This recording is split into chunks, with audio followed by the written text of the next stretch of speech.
بسم اللہ الرحمن الرحیم۔ نماز تراویح میں 26واں پارہ مکمل تلاوت کیا گیا۔ اس سے پہلے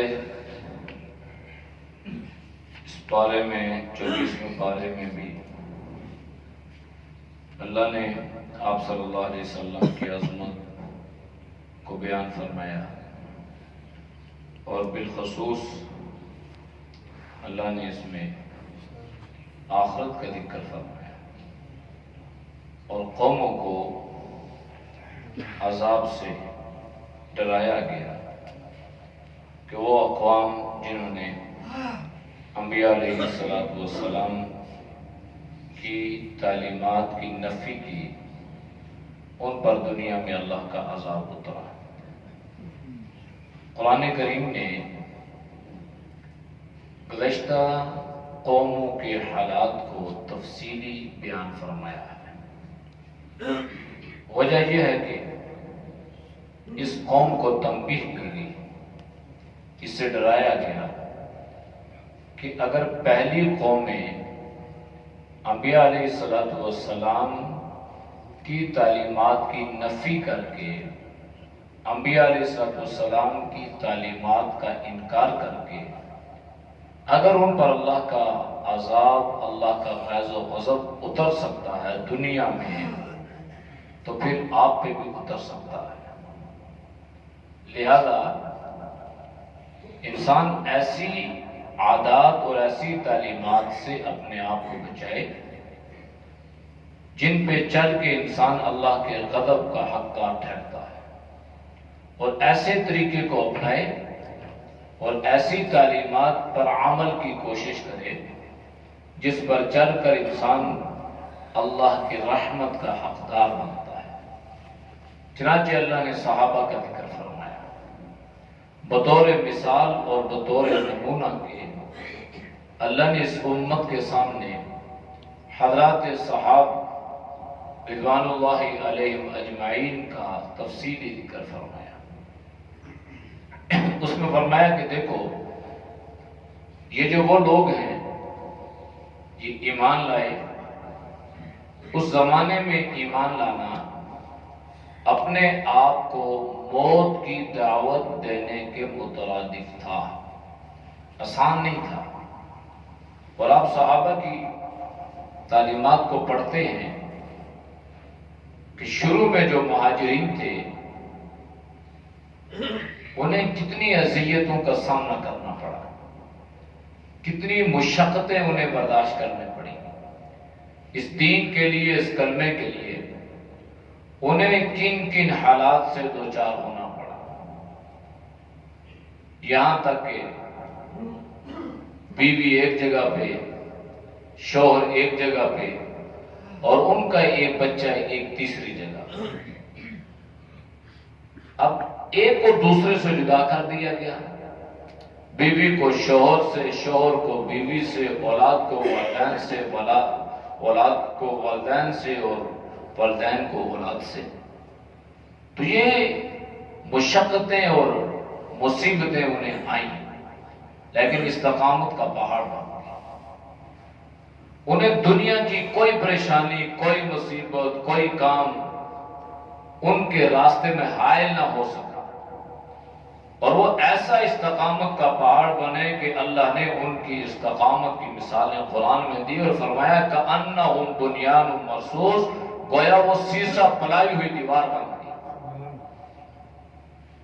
اور تعریف اللہ نے ان کی قرآن کریم میں اس انداز سے بیان فرمائی ہے کہ ان لوگوں نے اللہ کو اپنا رب مان لیا، اور رب ماننے کے بعد ثم استقاموا، اس پر استقامت اختیار کی، ڈٹ گئے۔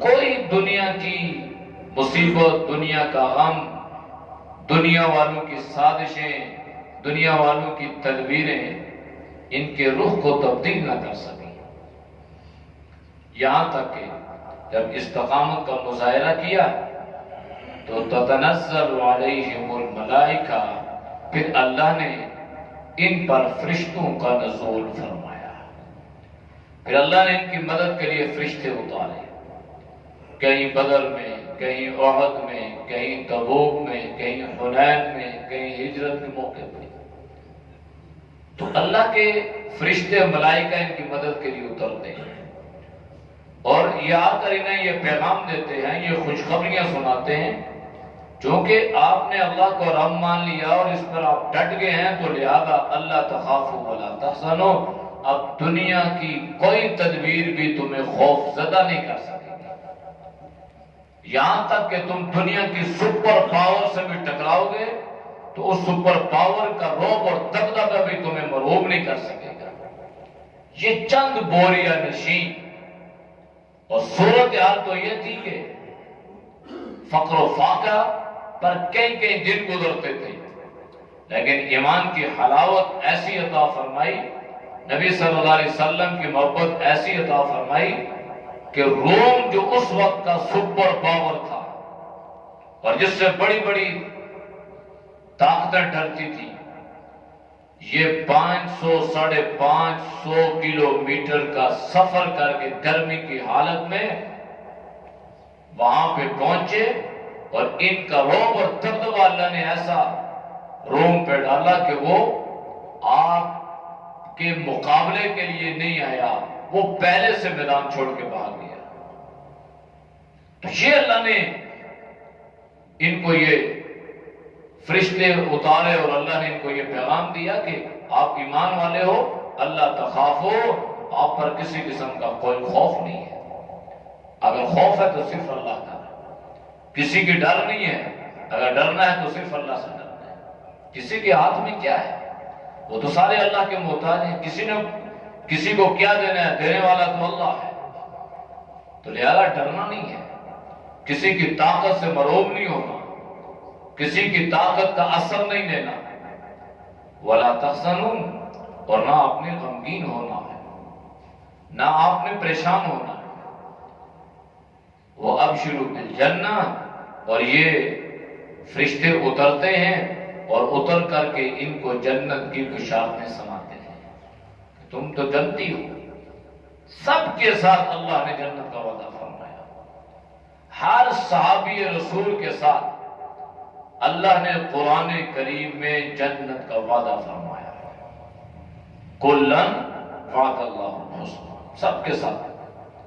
کسی نے آپ صلی اللہ علیہ وسلم کی زیارت 1 گھنٹہ کی، کوئی آپ کے ساتھ ساری زندگی رہا،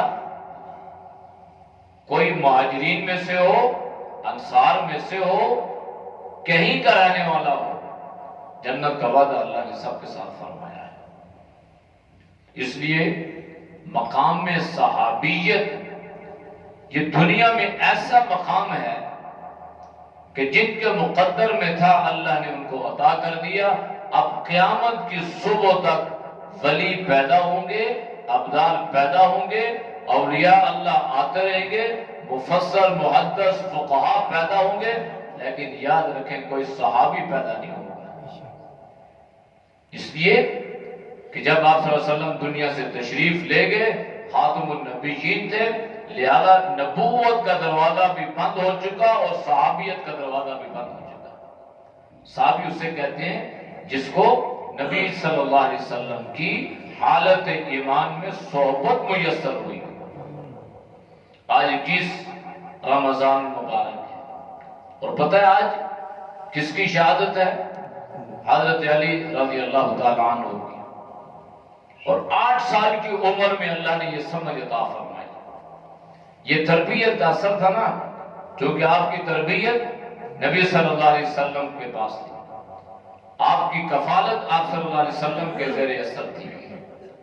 صحبت کا اثر یہ ہوا کہ جب نبی صلی اللہ علیہ وسلم نے پیغام رکھا، دعوت دی، اور یہ بتلایا کہ اللہ نے مجھے نبوت عطا کر دی، اب میں بجائے محمد بن عبداللہ کے محمد الرسول اللہ بن چکا ہوں، تو حضرت علی رضی اللہ تعالیٰ عنہ 8 سال کا بچہ آپ پر ایمان لے آتا ہے،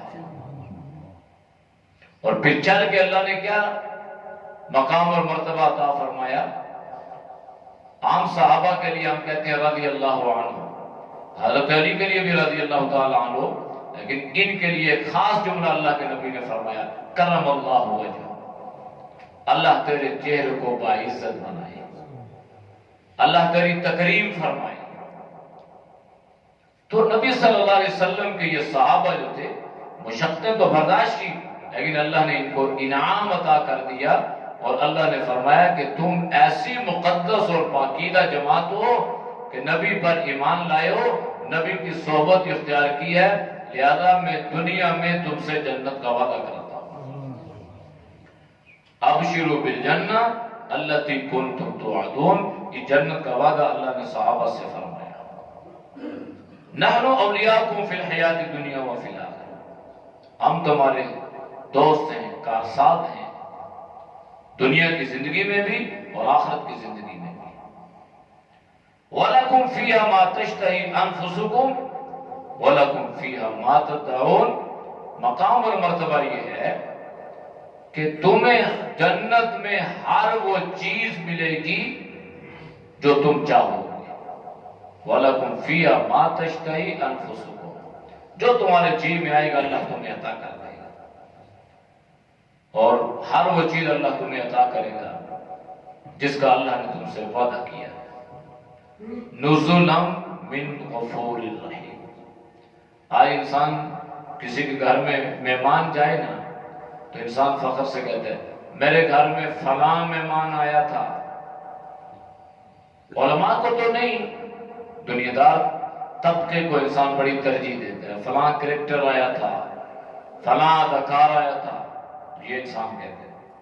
اور کتنا خوش نصیب انسان وہ ہوگا جس کی مہمان نوازی اللہ خود فرمائے گا، اور وہ میزبان کتنا اعلیٰ ہوگا اور مہمان کتنا ہے۔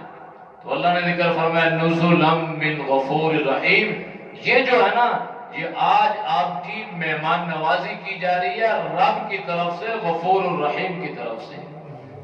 تم میزبان بنو گے اللہ تمہارا مہمان، اور تم مہمان بنو گے اللہ تمہاری میزبانی فرمائے گا۔ اور کتنا خوش نصیب انسان ہوگا کہ جس کو اللہ یہ شرف عطا کر دے، اور کتنی بہترین نسبت ہے یہ میزبانی کی اور مہمان نوازی کی۔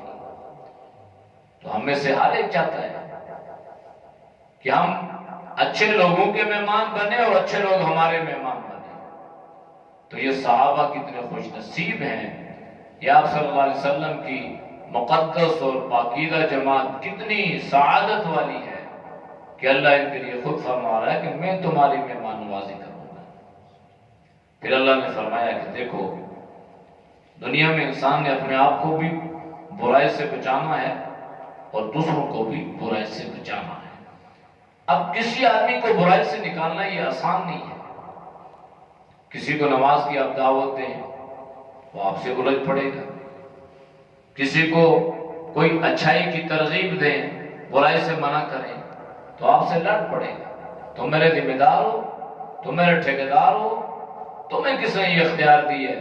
جاؤ اپنا کام کرو، میں جانوں اللہ جانے، اللہ بڑا غفور الرحیم ہے۔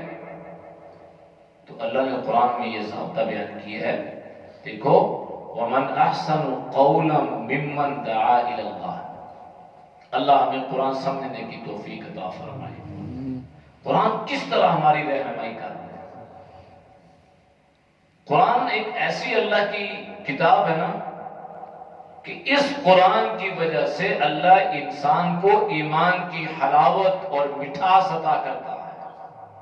یہ قرآن ایسی کتاب ہے جتنا پڑھو گے اللہ آپ کے ایمان کو اتنا ہی مضبوط کرے گا، اور ساری زندگی پڑھتے رہو تو کبھی دل میں یہ خیال نہیں آئے گا کہ یہ میں پڑھ کے بور ہو چکا ہوں، کوئی اور چیز پڑھ لیتا ہوں۔ دنیا کی کتابیں ہیں نا، ایک دفعہ پڑھو، 2 دفعہ، 3 دفعہ، کتنا ہی خوبصورت لکھنے والا کیوں نہ ہو اور کتنا ہی بہترین مضمون کیوں نہ ہو، تو 4 دفعہ پڑھ کے اکتا جائیں گے، بور ہو جائیں گے، نہیں دل کرے گا پڑھ لیا۔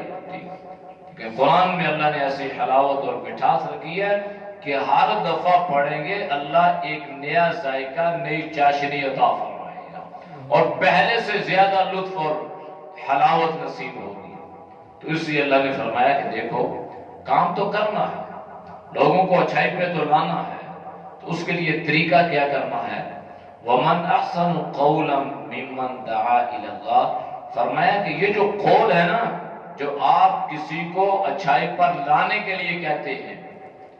فرمایا کہ یہ دنیا کی جتنی باتیں ہیں، جتنے قول ہیں، یہ بات ساری باتوں سے بہترین بات ہے، اس سے احسن بات کوئی نہیں ہے، جس کو ہم بالکل ہوا میں اڑا دیتے ہیں، سنی سنی کر دیتے ہیں، اور آگے سے بعض دفعہ بڑے غصے سے اس کو جھڑک دیتے ہیں۔ تو اللہ نے فرمایا کہ یہ بہترین بات ہے بھائی، خود بھی اچھائی پہ رہو اور دوسروں کو اچھائی پہ لاؤ، اور دوسروں کو جو اچھائی کی ترغیب دے رہے ہو نا، اور اس پر لانے کی اس کی محنت کر رہے ہو، اس کو اللہ نے سب سے بہترین کلام کہا ہے۔ یعنی آپ کسی کو کہتے ہو نا کہ بھائی نماز کا وقت ہو چکا ہے، نماز کے لیے آئیں، تو آپ نے اس کو نماز کی دعوت دی، تو یہ نماز کی دعوت دینا، یہ آپ کے بول اللہ کو سب سے زیادہ پسند ہے۔ اس کو اللہ نے قرآن میں احسن قرار دیا، جو سب سے بہترین ہو، سب سے خوبصورت ہو، سب سے پیارا ہو۔ اور دوسری چیز یہ بیان کی ہے وَلَا تَسْتَوِي الْحَسَنَةُ وَلَا السَّيِّئَةُ، اچھائی اور برائی برابر تو نہیں ہے، اچھائی کا اپنا سٹیٹس ہے، برائی کا اپنا ہے، لیکن فرمایا کہ برائی کو ختم کرنے کا طریقہ کیا ہے، ادفع باللتی ہی احسن، فرمایا کہ برائی کس طرح ختم ہوگی؟ برائی آپ کے بہترین قول سے ختم ہوگی، جو بہترین انداز ہو اس سے برائی کو ختم کرنا ہے، یعنی برائی کو رہنے نہیں دینا، برائی کو ختم کرنا ہے، لیکن ختم کرنے کا طریقہ بھی اللہ نے بتلایا کہ انداز صحابہ والا اپنا ہے، صحابہ نے کیسا کیسا انداز اپنایا، دعوت بھی دی، میدان جہاد میں بھی ہیں، قرآن بھی سیکھ رہے ہیں، قرآن بھی سکھا رہے ہیں، اور لوگوں کو ترغیب بھی دے رہے ہیں، اور آپ صلی اللہ علیہ وسلم کا جو پیغام تھا نا، آخری وقت میں جب اللہ کے نبی نے فرمایا تھا صحابہ سے کہ میں نے اللہ کی امانت آپ تک پہنچا دی، تو صحابہ نے جواب دیا تھا اللہ کے نبی آپ نے صرف پہنچا ہی نہیں بلکہ آپ نے پہنچانے کا حق بھی ادا کر دیا۔ تو اللہ کے نبی نے فرمایا اچھا پھر یوں کرنا ہے کہ یہ جو میرا پیغام ہے نا، تم جتنے بھی حاضرین ہو غائبین تک پہنچانا یہ آپ کی ذمہ داری ہے۔ غائبین آنے والی امت تھی، یعنی آپ نے اس پیغام کو، میرے اس دین کو، دعوت کو غائبین تک پہنچانا۔ اب صحابہ جو تھے مکہ کے رہنے والے ہیں، مدینہ طیبہ کے رہنے والے ہیں، یا کچھ ان میں روم سے یا کہیں اور سے، حبشہ سے، اس طرح تھے، لیکن اکثریت جو صحابہ کرام تھے وہ مکہ اور مدینہ کے تھے۔ اندازہ فرمائیں نبی کریم صلی اللہ علیہ وسلم کے اس فرمان پر صحابہ نے مکہ اور مدینہ چھوڑ دیا، اور صحابہ نے جب مکہ مدینہ چھوڑا تو وہ رو رو کے چھوڑ رہے تھے کہ یہ دنیا کی بہترین جگہ، پاکیزہ جگہ، بلکہ مدینہ کو آپ صلی اللہ علیہ وسلم نے ما بین بیتی و منبری روضۃ من ریاض الجنہ فرمایا یہ تو جنت کا ٹکڑا ہے، یعنی دنیا کی سب سے بہترین جگہ وہ ہے جہاں آپ صلی اللہ علیہ وسلم آرام فرما رہے ہیں۔ بیت اللہ کا بھی اپنا مقام مرتبہ ہے، حرمین شریفین ہیں، ایک روایت میں بیت اللہ میں ایک نماز پڑھنے کا 1,00,000 نمازوں کے برابر اجر عطا فرماتے ہیں، اور مسجد نبی میں ایک نماز پڑھنے کا ایک روایت میں 50,000 اور ایک میں 1,000 نمازوں کا اجر اللہ عطا فرماتا ہے۔ تو صحابہ نے یہ نمازیں چھوڑی، مکہ مدینہ کو چھوڑا، اور فرمایا کہ ہم کبھی بھی اس پاکیزہ اور مقدس حرمین شریفین کو چھوڑنے کے لیے تیار نہ ہوتے اگر آپ صلی اللہ علیہ وسلم نے ہمیں یہ پیغام نہ دیا ہوتا کہ میرے اس پیغام کو آپ نے غائبین تک پہنچانا ہے۔ تو صحابہ نے چھوڑا اور اللہ کے نبی کا پیغام بہترین انداز سے پہنچایا، اور صحابہ کی قبریں ہمارے پشاور تک، ملتان تک کی نشاندہی علماء نے کی تھی کہ یہاں تک صحابہ کی قبریں آپ کو ملیں گی، اور پوری دنیا میں، سمرقند میں، افغانستان میں، اور مشرق میں، مغرب میں، عرب میں، عجم میں، مکہ مدینہ کے رہنے والے قبریں ان کی یہاں پہ، تو اس لیے کہ وہ احسن انداز سے نبی علیہ السلام کے پیغام کو لے کر چلے، اور جس قدر ممکن ہوا اذیتوں پریشانیوں کو برداشت کر کے نبی صلی اللہ علیہ وسلم کے پیغام کو آپ نے غائبین تک پہنچایا۔ آج ہم جو مسلمان ہیں اور ہمارے پاس یہ دین محفوظ ہے، یہ صحابہ اکرام رضوان اللہ علیہم اجمعین کی قربانیاں ہیں۔ تو اس لیے اللہ نے قرآن کریم میں یہ تعریفیں بیان کی ہیں اور ساتھ منع بھی کیا ہے کہ دیکھو جب یہ راستہ اپناؤ گے نا تو شیطان تمہارا راستہ روکے گا، اور شیطان تمہارے اما ينزغنک من الشیطان نزغ فاستعذ باللہ، شیطان آ کے تمہیں کہے گا یار اور تھوڑے ہیں، تمہیں کس نے ٹھیکیدار بنایا، تم ٹھیکیدار ہو؟ جیسے آج کل لوگ اکثر کہتے ہیں مولوی ٹھیکیدار بنے ہوئے، ٹھیکیدار دین کا کوئی نہیں ہے۔ اللہ ہم سب کو دین کی سمجھ عطا فرمائے۔ ذمہ داری ہے، کسی کو اللہ نے سمجھ دے دی تو وہ چل پڑا، کسی کو نہیں دی تو نہیں چل پڑا، لیکن جس کو سمجھ مل گئی تو اس کی ذمہ داری دوہری ہو گئی۔ اللہ نے اس پر ذمہ داری ڈبل ڈال دی، سمجھ کے باوجود اگر گناہ کرے گا تو اس کو عذاب بھی دوہرا ملے گا۔ بھائی تمہیں پتا تھا پھر؟ اس لیے فرمایا کہ شیطان آئے گا اور تمہارے راستے میں رکاوٹیں ڈالے گا اور تمہارے دل میں اس قسم کی باتیں ڈالے گا۔ کرنا کیا ہے؟ فاستعذ باللہ، اس سے پناہ مانگ کے اللہ کی پناہ کو طلب کرنا ہے۔ اے اللہ ہمیں اپنی پناہ میں لے لے، اس کے شر سے اللہ ہمیں بچا لے، یہ تمہارا ازلی اور ابدی دشمن ہے۔ اس لیے اللہ نے فرمایا کہ دیکھو ایک وقت ایسا آئے گا کہ انسان کی دنیا کی زندگی بالکل خس و خاشاک کی طرح ہو جائے گی، گھاس پھوس ہو جائے گی، تباہ و بربادی کی طرف چل پڑے گی۔ دنیا رہے گی لیکن اس کے اوپر انسان جو ہے وہ چلتا رہے گا۔ ہمارے آباء و اجداد کدھر گئے، ہمارے بزرگ کدھر گئے، آج ہمیں کل ہمارا بھی نام و نشان نہیں ہو۔ کچھ عرصہ ہمارا نام چلے گا، سال 1.5 سال 2 سال، اور جو وقت چل رہا ہے اس میں تو اتنا بھی مشکل نہیں ہے۔ پہلے تو 40 دن کے بعد لوگ 40واں کرتے تھے، اب تو وہ اتنا انتظار بھی نہیں کرتے، تیسرے چوتھے 5 کہتے ہیں جی جانا ہے، ٹھیک ہے جی کام فارغ کرو۔